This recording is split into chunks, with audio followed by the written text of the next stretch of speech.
I'm Sarah, and I'm gonna talk about the books that I read in September, which were essentially the same thing as my wrap-up for the Avatar: The Last Airbender readathon. So yes, that's what I'm gonna do, and I'm also gonna talk a little bit about the books that I'll read this month in October. So I actually have a blog where I read these three because I also did the Zodiacathon in the beginning of September. So my two books for the Water Tribe were the sixth Harry Potter and an Isabel Allenda book. I really liked both of them. I knew pretty much what happened in Harry Potter, so I expected it to get a very high rating for me. Actually, I remembered I really liked this one, but I forgot a lot of what happened in it, and I was really surprised at how much I liked it, even like 10 years after I first read it. This book has a lot of magical realism. It follows Alex and Nadia. Alex is American, Nadia is Brazilian, but also has a Canadian mom. And they go on an adventure in the Amazon forest, and it has a lot of elements of magical realism, as I said, and I think it's a nice look into a lot of the Western world treats the Amazon forest and indigenous people, and the magical realism elements of this were really magical and like really super cool, and I really fell into the world, so 5 stars. In the other end of the spectrum, I read this one for the Fire Nation. This was a previous DNF, and I wish it had stayed like this. I know a lot of people love this book. I personally cannot stand the main character, Wade, and he just makes it impossible for me to enjoy anything from the book, from like any part of the story. And there are parts that I liked, but they overall do not make up for having to put up with them.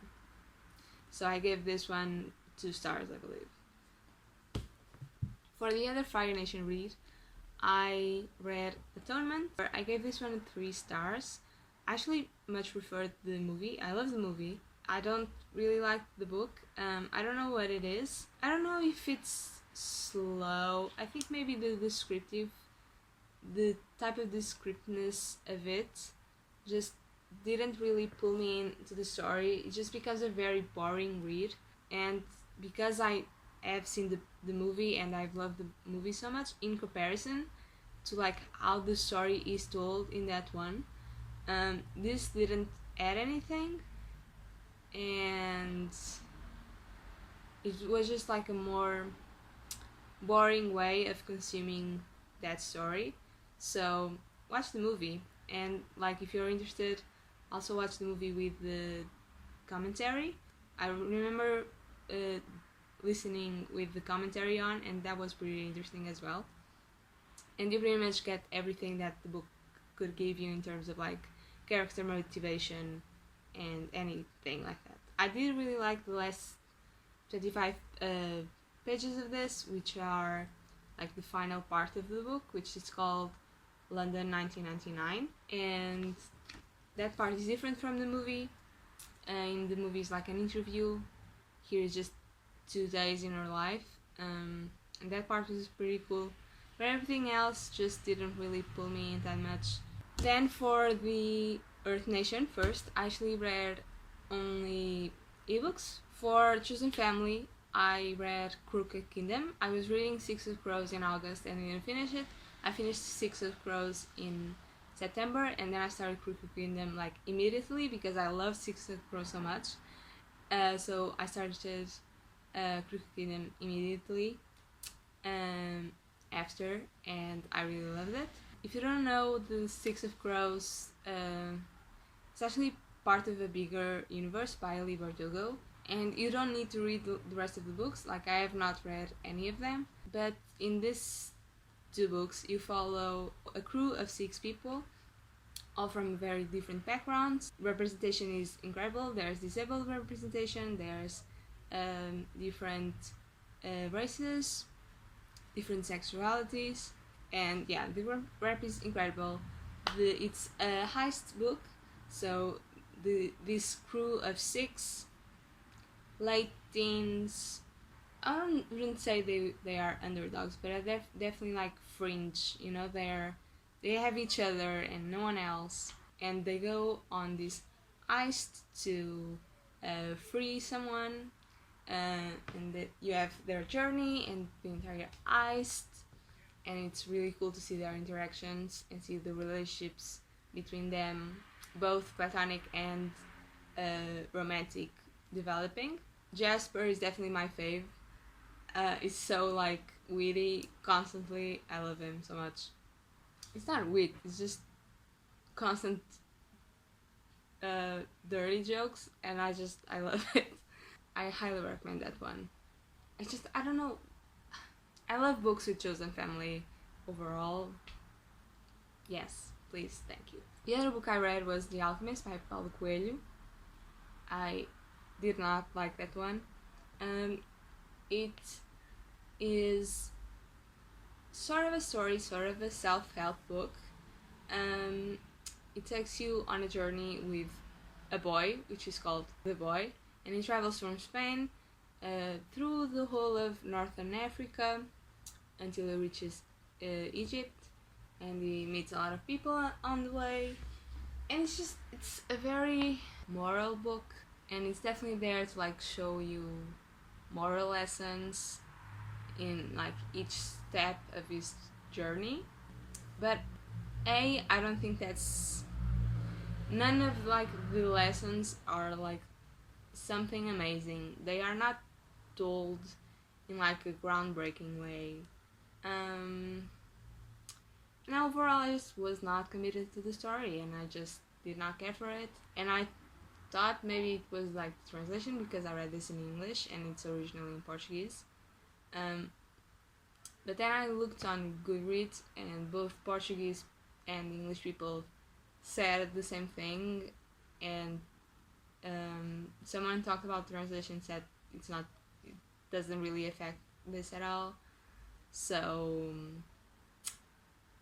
I can't even blame it on that, which at first I was like, no, yeah, I'm not liking this, maybe I'll get the Portuguese one from the library, but yeah, it didn't matter. I think I might have given it 2, just 2 stars. It was not for me. Then for the Air Nomads, I read Heartstopper Volume 2, which I've talked about before. I've read this one for the Nudes as well, and I followed the comic, this webcomic. I just love Heartstopper. It's a story about 2 boys that meet each other. This is volume 2, but so this is a bit further in their relationship. They meet, and they fall in love, and it's their story of them falling in love and getting to a relationship. And it's very cute and wholesome and lovely, and yeah. So finally I read the group book, which was The Rise of Kyoshi by F.C. Leigh, and I really love that book as well. The story is very similar to Aang's journey, I feel. In my opinion, I think it's very similar to Aang's story. It's not necessarily a bad thing. I really love Aang's story, because it has chosen family. She runs away from her home, so there's like big elements of Avatar Last Airbender that reappear in this one, which it's not a criticism, it's just a fact that I don't know if everyone would be interested in reading the book knowing that. But it was a great like action story. I really loved the relationships that she finds, and there's a lot of secrecy, and there's a lot of betrayal. The pacing is very like up and down, so you have like stretches of like things are not happening, and then things happen, and then it comes on again. And you can almost like at some point predict the pacing, but I just love the story. The thing about like, I know it's similar to Avatar, like I think about it and like it's like, yeah, similar, yeah, I know the pacing, but I just love the world so much, and I love the characters. Kiyoshi's amazing, and like the people that she meets are super cool. I got attached to them so fast. Not all of them, but like there's like a good few ones that I got attached so fast that when something bad happened to any of them, I mean, it was like, oh no, oh no, oh no, oh no, please don't. Yeah. Also, it's a lot more adult than Avatar. It's maybe not adult, but like young adult. So there's a lot more violence. There's a lot more romance as well. But yeah, the violence gets pretty graphic sometimes, so I would give that warning. I was not expecting that at that level. But yeah, I love the story. And I want to read the sequel. And all the sequels. I want to read everything about Kiyoshi. I love her now. A bisexual queen. I actually forgot to say some stories, so I'm just gonna quickly go over this. So Atonement is a story about like an upper class English family, and specifically two elements of that family, the younger and the older sister. The little tagline at the back says, Bryony will have witnessed miseries and committed a crime for which she will spend the rest of her life trying to atone. So essentially, you follow their day in the Honest Day of 1935, and Bryony, which is the younger sister, sees things that are not there. She misinterprets what goes on in the life of her older sister, Cecilia, and a family friend, which is Robbie Turner. And because of that and other events that go on with the family around them in the same night, Bryony commits perjury, and it follows how we get there and then the consequences of that. And if you don't know what Ready Player One is about, it's like a sci-fi about a dystopian future where essentially the real world is crumbling because there's just not enough energy to feed the world anymore, in terms of like fossil fuels and that sort of thing. So most people just live like in horrible conditions. But on the other side, there's like this free virtual world called the Oasis, which is like just idyllic. And what happened is the creator of the Oasis died, and when he died, he created a game in the Oasis where if people found the Easter eggs in that game, they could and like they completed all the challenges, they get all of his wealth. And then you follow the story of the first boy that finds the first Easter egg after many years, and you follow him and his friends who are also trying to find the Easter egg, versus like another corporation wants to like monetize Oasis and all of that, not make it free access anymore. The rivalry is there, the stakes are there. They need to finish the quest before the other major corporation does. Also, I think there's a lot of things they could have done with this, and I talked about this in the vlog. I'd love if they had done this twist, because there's the whole line of if you are not paying for something, you are the project. So I when they said, oh, this was free access, which I was like, is this idyllic, or is this idyllic on the surface and then there's something awful going on beneath it? But no, it's just, spoiler alert, no, it's just surface level, just so you know, these are the good guys and these are the bad guys. So I did not like this book. Hi, editing Sarah. I just realized that I did not talk about one of my books, which was the last one I read, which was The Golden Compass, which I think is also called Northern Lights, and it's the first installment of His Dark Materials by Philip Pullman, which I'm sure everyone's aware of right now because of the Netflix adaptation. I think it's Netflix, that's about to come out. And I don't know how I forgot, because I was obsessed with the deckled edges for the entire time I was reading it. I did also read this as an audiobook, which was super cool. And I just kind of followed along the translated version, which was interesting to do. I read this for also an Air Nomad prompt, I think because of the level up pet. What's the story? This is the first of 3 books. I believe it's a trilogy.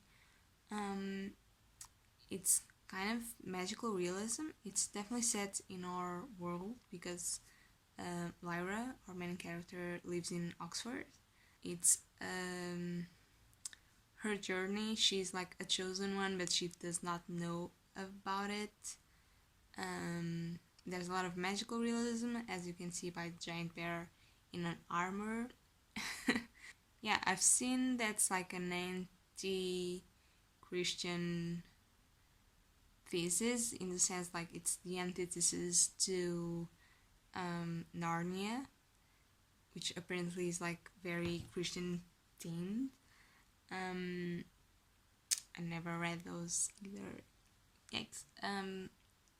Yeah, but we follow Lyra, which is this tomboy, very strong headed character, and she goes on an entire journey where she has to escape, and she's trying to save her friends, and while she's doing that, she's actually saving the world, and she does not know it. And then you see there's a lot of very cool characters in this. There's some chosen family as well. Lots of twists and turns. Yeah, I really liked the audiobook. It's like a cast. I don't know if it's a full cast. I think some people double characters. But yes, I like this one, and I'll keep reading the series. Let's get back to the video. So now I'm gonna talk about some ideas I have for October. Actually, this one I've finished, but I started this in June, so it's the Portrait of Dorian Gray, which I liked. It was fine, very descriptive, and I'm not a huge fan of lists of things, which it does a lot in Act 2 of this, but overall it's pretty cool. I went to read Oscar Wilde for a while. Yes. So I have a lot of, because I've been doing readathons since April, pretty much non-stop, I've read a lot of fiction, but my non-fiction have been falling behind, so I want to really get to them. So this is my physical stack, which is pretty much enough. I also have 2 books. I just got into NetGalley last week, so I actually have 2 books to review, which is wild to say. But I have Sydney Porter, Dog Girl, so I'll finish that one soon. And I also have, that one is by Allenda Reed, and I also have Scientific Historica by Brian Clegg. Sydney Porter is a middle grade fiction. Scientific Historica is non-fiction, and it's about the history of science and how science is transported through writing. So it seems really interesting. So I'll be looking forward to that one. Some of these, actually half of these, I had for the new Readathon in August and didn't not get to. I have this one, which is a non-fiction autobiography, which is about the brother of this author who died, and it's just essentially a grief book. And I've been wanting to read this one for a while. I have this one in my shelf, my actual shelf, for more than 2 years now, I think. So I really want to read this one soon. I also have The Immortal Life of Henrietta Lacks. Henrietta Lacks is the woman who gave us ATLA cells, which are an immortal cell line that we use for plenty of science experience in mainly medicine fields, I think, some life sciences as well.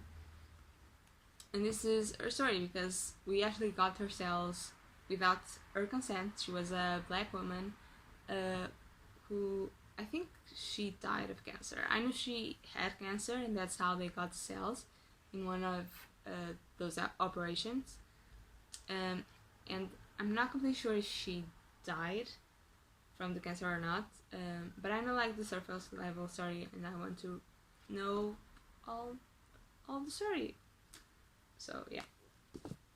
Now I'm actually I've started this too.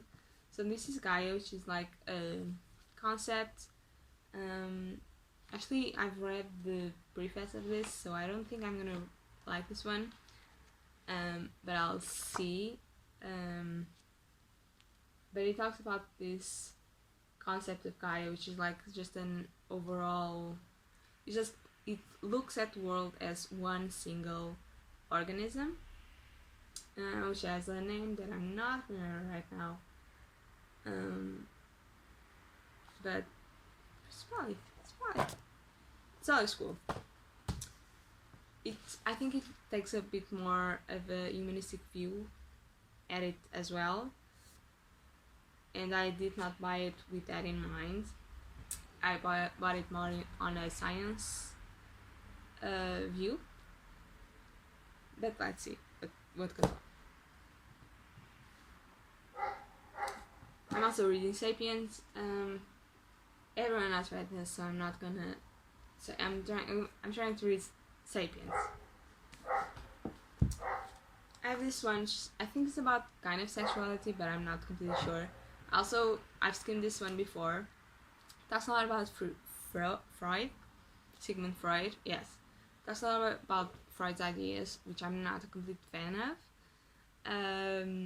So I think I'm just gonna read this one to get rid of it and free up space in my shelf. Then I have this one, which is Ethics on Applied Investigation, and that's my area, so I want to know more about it.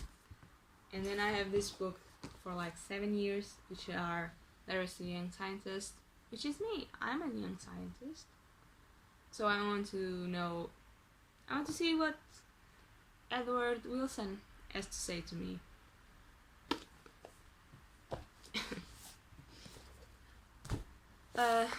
Yeah, so these are my ideas for my non-fiction October. So yeah, that's the video. Cool. Bye.